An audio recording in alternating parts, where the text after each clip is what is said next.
Hello, my name is Grant Hamby and welcome to my channel. Today I will be talking about music and meaning. This was not an easy video to produce. The literature on music and meaning is quite vast, and as a disclaimer, I cannot be said to have remotely read everything there is on the subject. That said, let's get started because there is a lot to cover. Let's start by listening to a couple of well-known, perhaps two well-known pieces.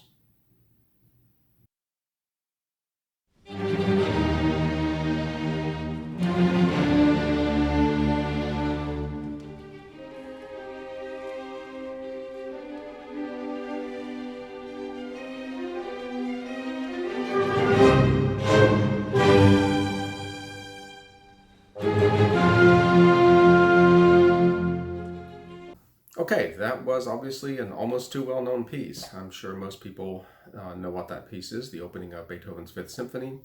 In fact, it's probably so well known that many of the images or thoughts you had while listening to it were in some way culturally predetermined. For example, the idea of fate knocking at the door, namely Beethoven's deafness, with that three-note motif, is a literal cultural meme. So let's listen to another piece, also very well known, but in quite a different mood.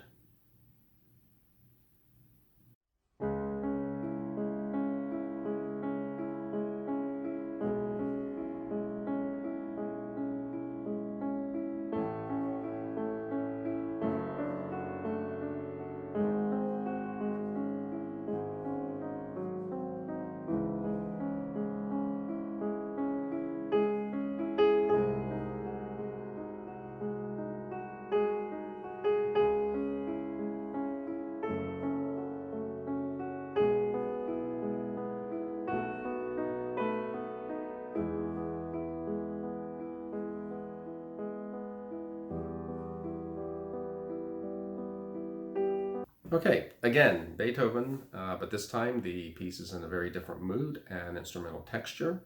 It's very well known as the Moonlight Sonata, and I suspect that many of the images and thoughts it evokes are somewhat similar to Caspar David Friedrich's paintings.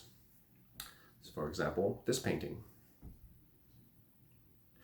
If one of the images it evokes as seen in the painting was the moon, you are in good company, even though that sobriquet was never used by Beethoven himself. It does come from a remark made in 1832, some years after Beethoven's death, by the critic and poet Ludwig Rellstab. It must be added that Rellstab knew Beethoven personally, but there's no evidence that he got the name from Beethoven himself. Yet the nickname has stuck and become kind of a cultural meme. It's so widespread and so common that in the recent horror/romance K-drama, Hotel de Luna or Hotel of the Moon, the opening episodes feature the Moonlight Sonata very prominently. In the particular instance of the Moonlight Sonata and its association with the moon and night, we have an added meaning to an abstract work of music that has come to function as a kind of metaphor for lonely romantics or star-struck lovers on a moonlit night. In fact, some may say that music can and does function as a metaphor. And I think that's true. However, that's not going to be my perspective in this video. But what is the meaning of the work itself, that is the work of music? What does music, and I'm only going to be talking about instrumental music alone without program or verbal explanation, what does music actually signify? What does it mean? The question of music's meaning is an old one, going all the way back to the ancient Greeks, but I'm not concerned with that. As I said, my concern is with pure music without text or explanatory program, and until well into the 18th century, music as an art was actually not considered to be a legit or fine art form in the same way that, say, painting or literature were art. Yes, you heard that right. Music alone was only considered to be a pleasant pastime, a kind of enjoyable diversion. If you wanted serious art, real art, you needed to look at the great paintings of the masters or read the Iliad or Odyssey or Dante or something like that. Only those forms of expression were considered to be genuinely fine art. Part of the problem was that instrumental music without text has no representational context. I mean, if you play a note or a series of notes or chords, what does that signify? Well, nothing in particular, because it's just simply sound without content. Now, on the other hand, if I say the word tiger, or show you a painting of a tiger, the image of the one thing referred to becomes part of your mental cognition, and which in turn evokes other ideas. Now, a few notes of music or a couple of chords don't really evoke anything concrete unless there's some other context. And this was a big problem for establishing music as a genuine form of fine art. In fact, this problem was part of what Leonard Meyer called the hedonistic problem in music. Because music is essentially pleasurable and non-representational, it couldn't be considered to be a true aesthetic experience, since it lacked the ability to represent truth or values or concepts, which were concepts traditionally considered necessary in real art. The idea is that it was essentially pleasing, it can't really be an aesthetic experience. That was the problem. Since musical experiences are, outside of opera and vocal music, non-referential, that was a problem.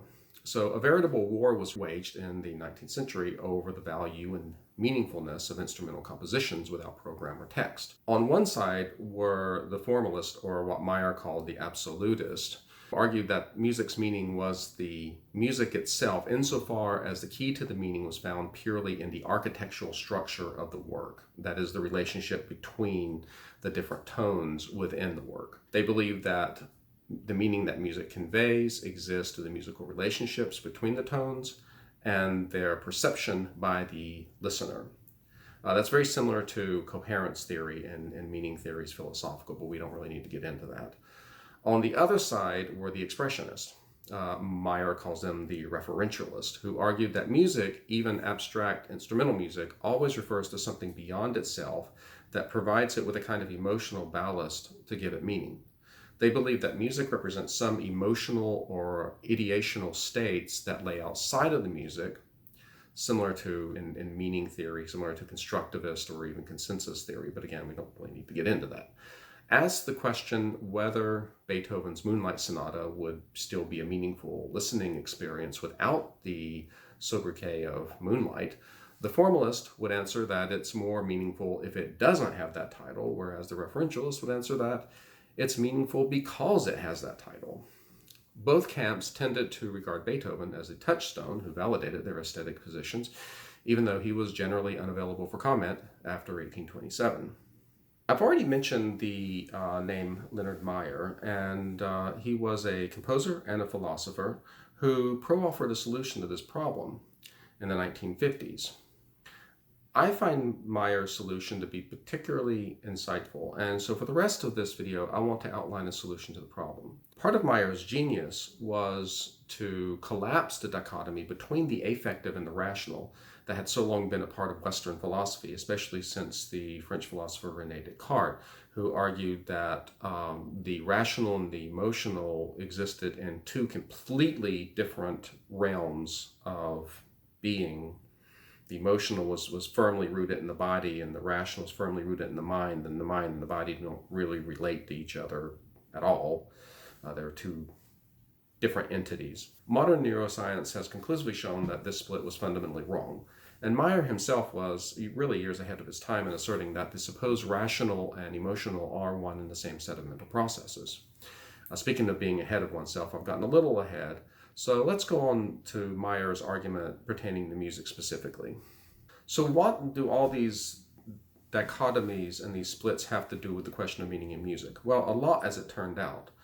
As I noted earlier, a major criticism of music being a fine art was the hedonistic argument. Music was simultaneously considered to be too sensuous and too abstract, as well as too much involved in the pleasure of listening for its own sake. Pleasure equated to immediacy, and that meant it was not subject to rational discourse or reflection. And the arguments which arose to defend the status of music as a fine art took their starting point from the premise that music was above all intellectual. And that formed the basis for the formalist or absolutist position. Music had to be made respectable. For Meyer, music is meaningful on at least three different levels of experience, or there are three different stages of meaning in music: the emotional, the aesthetic, and the intellectual. And at this point, it really has to be said that all three exist in a continuum and are interconnected. They're not separate except for purposes of explanation. Meyer's definition of meaning is that anything acquires meaning if it is connected with, or indicates, or refers to something beyond itself, so that its full nature points to and is revealed in that connection. So I want to compare that with another definition of meaning, taking more from linguistics and philosophy of language, that meaning is a relationship between two sorts of things, signs and the kind of things that they intend, express, or signify. They're very similar, except they're a little bit different as well. For example, what is the significance of a rose? Well, a rose is a rose is a rose in and of itself, unless it's connected with something else outside of its being in the world as a discrete object. The thing is, a rose is always connected to something else. It's never not connected to something else. So it's kind of pointless to ask what is the meaning of a rose in and of itself. And that's actually what Meyer says about music. Just to quote him here, he says, "It is pointless to ask what the intrinsic meaning of a single tone or series of tones is. Purely as physical existences, they are actually meaningless. They become meaningful only insofar as they point to, indicate, or imply something beyond themselves." So what we have here is a kind of chain of, what he seems to be saying is that there's a chain of associations that give extensions of meaning beyond the object or phenomenon we observe. So, for example, the Beethoven Moonlight Sonata. Well, someone thought that it reminded them of the moon, and then someone at a TV station decided, hey, let's just use this as a theme song for a horror/romance, K-drama.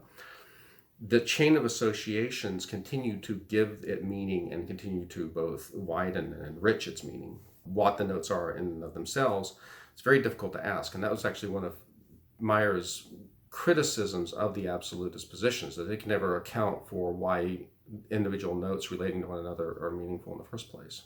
As I said, for Meyer, musical meaning exists on three different levels: the emotional, the aesthetic, and the intellectual. Let's take a look at the emotional, and I think the emotional is actually the most important for Meyer. Ultimately, and for most people, the experience of music is an emotional one. This assumes that emotional experiences are in themselves meaningful, and I would agree. Actually, our emotions tell us information about the world and makes it so that we can make sense of the world. Without emotions, we would not be able to make sense of the world at all. They are the means by which we navigate the world of experience. Now, how does music do this? Well, it does it by creating a set of expectations and then either fulfilling those expectations or frustrating them. Emotions arise from stimuli that we encounter, and we grow accustomed to expecting certain kinds of stimuli that makes us feel a certain way. And in that sense, according to Meyer, music really does reflect real-world movement of states of feeling over time.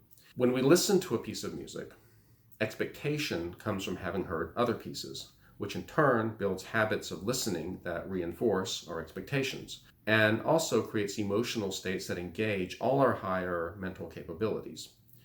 And so it's this creation of expectation and its fulfillment, or frustration, that makes music meaningful to us at the level of emotional response. And that's true for all music, I would say, whether it's pure music or not, but it's especially true for instrumental music. Put it the way Meyer did, or the quote Meyer exactly on this: affect, or emotion felt, is aroused when the expectation, a tendency to respond activated by the musical stimulus situation, is temporarily, inhibited, and permanently blocked.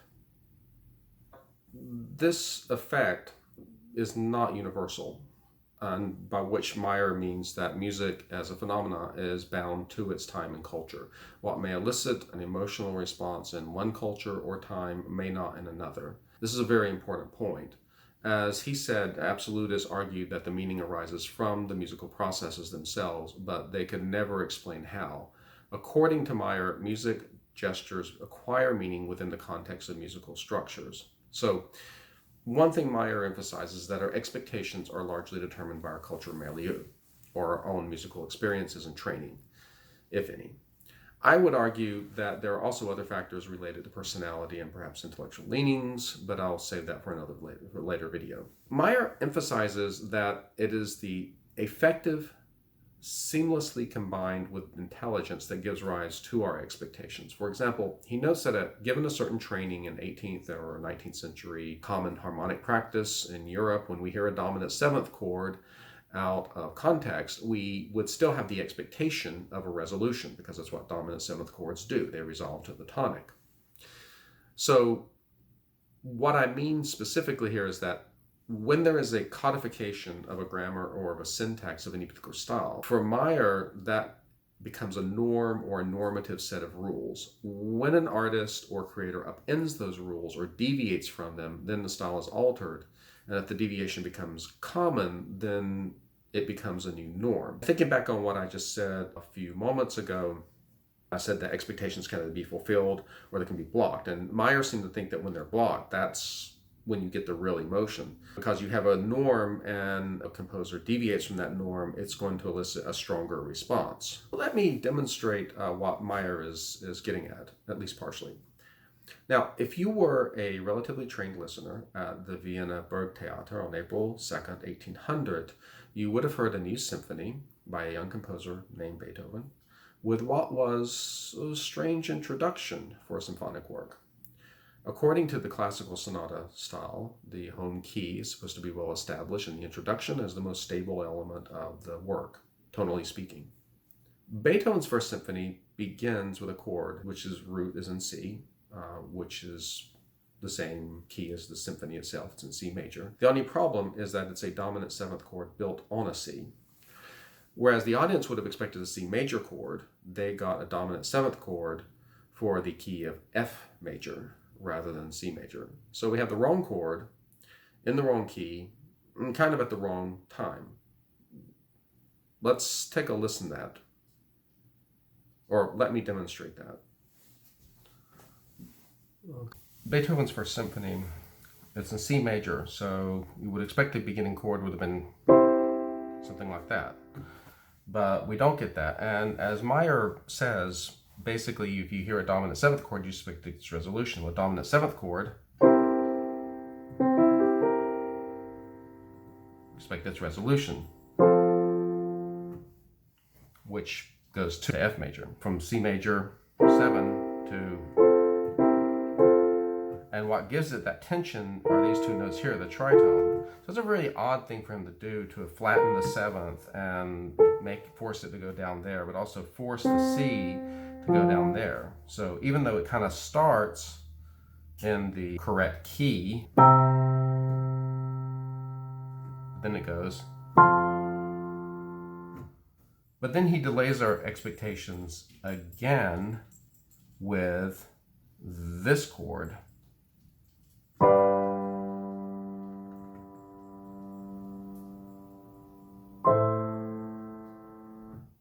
Which is 5 to a 6.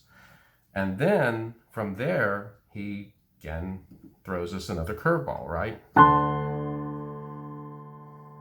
He throws us a D major dominant seventh, which is basically a 5/7 of 5.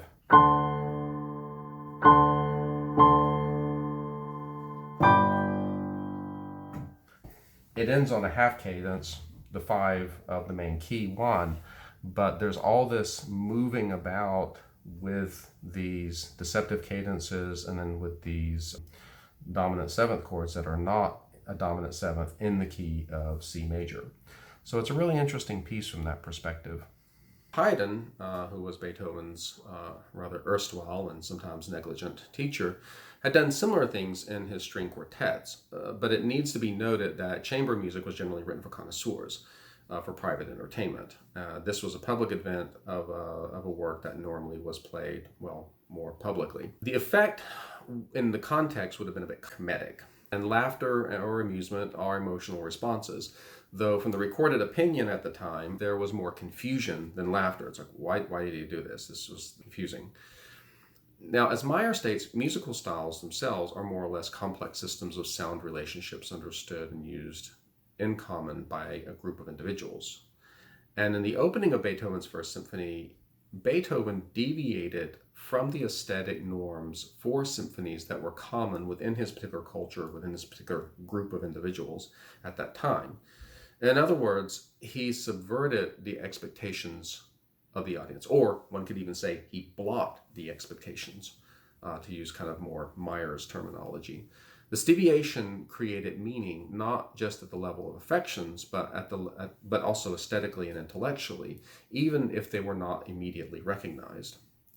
For Meyer, reasoning is an embodied phenomenon, which means that we employ all our sensory, emotional, and intellectual abilities to find meaning in the phenomena that we encounter. For example, Meyer says, once it's recognized that affective experience is just as dependent upon intelligent cognition as conscious intellection, that both involve perception, taken account of, envisioning, and so forth, then thinking and feeling need not be viewed as polar opposites, but as different manifestations of a single psychological process. And so for Meyer, the meaning that's found in music and musical perception is not something that where you're either feeling the music or you're thinking about the music. If you go to a conservatory, you're going to be taught a fairly intellectual approach to music in terms of theory classes, ear training, and so on. The music doesn't really work that way, or it does work that way, but it also works in the realm of feelings as well. And you kind of have to have both, and you have to find a way to make both sort of talk to one another and be seamless rather than compartmentalize. The two other meanings that Meyer has are the aesthetic and the intellectual, both of which follow from our affective or emotional reactions. But they also impinge upon them as well. There's a sort of dynamic between the three different aspects. To experience art as an aesthetic experience, and this is no less true for music than it is for visual art or literature, Meyer takes it as prima facie true that aesthetic experiences, or to experience music as an aesthetic object, is a meaningful experience in and of itself. I agree. Our minds are bombarded by information constantly, and the mind does what it can to make sense of what it is perceiving. And so when we approach an object that seems to have been created for the purpose of creating an aesthetic experience, our minds interpret that as such. And that is the source for the meanings we attach to the object itself. So when we listen to work by Beethoven, Schoenberg, Bartók, name whoever you like, we understand that it's an aesthetic object. In the context of our culture, we understand that this is an aesthetic object, right? So aesthetic objects are culturally bounded in that, in a sense, you have to be part of the culture or have an understanding of the culture to understand that this is an aesthetic object. But that is the expectation. So when we approach it, that's how we tend to approach it, and then that's how our minds tend to filter it. I think that's what Meyer is actually trying to say there, because he does say, without faith in the purposefulness and rationality of art, listeners would abandon their attempts to understand, to reconcile deviance with what has gone before, or to look for their raison d'être in what is still to come. The thing is that understanding the purpose and reason of art is an intellectual trait at some level of analysis, even if it's never completely divorced from the emotions. Every culture has things that they consider to be objects of aesthetic appreciation. And within the context of that culture, there is a belief that they serve some purpose. And because they serve some purpose, that we look to them, to think about them, to make them part of our mental experience, both on an intellectual and an emotional level. And that's kind of how we have to do it. And that's what we do as human beings. To sum up, Meyer's account of the meaning of music is a powerful way of thinking about music. And I think it explains the hold that even abstract musical works, such as instrumental chamber music and symphonies, have on our imaginations. They convey something that penetrates deeply into the heart of our feelings and thoughts. And even if we can't articulate verbally as eloquently as Meyer what that something is, it's still something so significant to us that we just literally can't live without it. Thank you so much for staying with me until the end. Please like and subscribe to my channel if you haven't already done so. If you want to know more about future episodes and musical content, please consider a free subscription to my Substack newsletter. I'll include the link to my page below. Also, if you like this video and want to help me produce more content like this, I have my Ko-fi account also linked below. The coffee really helps. Again, thank you for watching, and I wish you all a great day. Until the next one.